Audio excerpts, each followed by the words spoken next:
بسم الله الرحمن الرحيم ألف لام را تلك آيات الكتاب وقرآن مبين۔ تو ان باتوں نے ثابت کر دیا کہ اسلام میں ایاک نستعین کا جو مفہوم ہے اس سے مراد بالذات اور بالاستقلال اللہ کے بغیر کسی سے مدد نہیں مانگی جاتی۔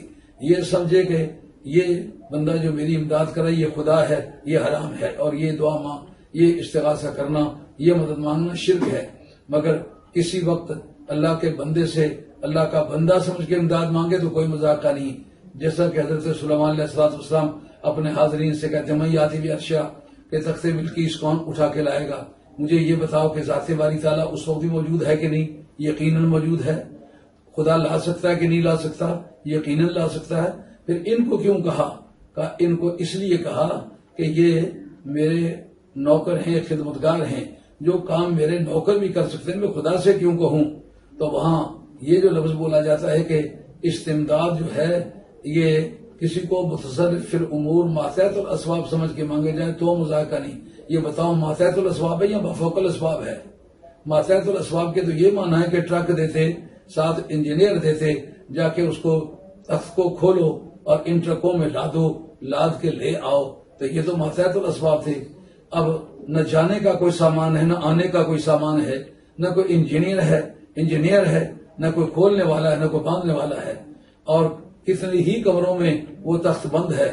جس وقت یہاں سے کہا گیا تو حضرت امام ابن العربی رحمۃ اللہ علیہ اپنی کتاب فتوحات المکیہ کے اندر لکھتے ہیں کہ ما غاب عن مجلس ہی، اپنی مجلس سے آصف بن برقیہ غائب نہیں ہوئے، تو پھر کس طرح لائے ہیں؟ اس طرح لائے ہیں کہ آتا بعرشہ اے دامن و ایجادن، وہاں سے اس کا تخت مٹا بھی دیا، یہاں سے دوبارہ بنا بھی لیا۔ تو یہاں سلیمان علیہ السلام پر کوئی اعتراض نہ ہو سکا کہ اللہ کے ہوتے ہوئے دوسرے سے مدد کیوں مانگی ہے؟ معلوم ہوا یہ مستقل بذات سمجھ کے نہیں مانگی، یہ اللہ کا بندہ سمجھ کے مانگی ہے۔ جو ان کی بارگاہ سے فیضان ان کو ہوا تھا اس کی روشنی میں جانتے ہی مدد کرنے کی پوزیشن میں ہے۔ تو اب وہ خود کیوں نہیں لائے جب ان کے پاس طاقت تھی؟ کہا میں اس لیے نہیں لایا کہ میری موجودگی میں ایک ولی کی کرامت بتاؤں اور یہ ثابت کروں کہ ولیوں سے امداد مانگنی درست ہے۔ ایک پیغمبر کی سپرویژن میں جب یہ کام کیا جائے گا تو یہ بات آئینہ ہو جائے گی، یہ تشت ازبام ہو جائے گی، یہ چڑھتے سورج کی طرح روشن ہو جائے گی کہ اللہ کے بندوں سے مدد مانگنا درست ہے۔ کیوں کہ اور کوئی بندہ کرتا تو کہتے یہ بندہ ہی گھبرا تھا، لیکن پیغمبر کے بارے میں کیا کہہ سکتے ہیں؟ پیغمبر کی سپرویژن میں ہوا ہے، اس لیے اس پر کوئی اعتراض کیا نہیں جا سکتا۔ اس کے بعد حضرت عیسیٰ علیہ السلام کہتے ہیں قال من انصاری الی اللہ، بتاؤ اللہ کی طرف میری کون مدد کرے گا؟ اب لفظ انصاری جو ہے یہ نصرت کے لیے تو انہوں نے پکارا، اس وقت حواریوں نے کہا ہم اس کی مدد کریں گے۔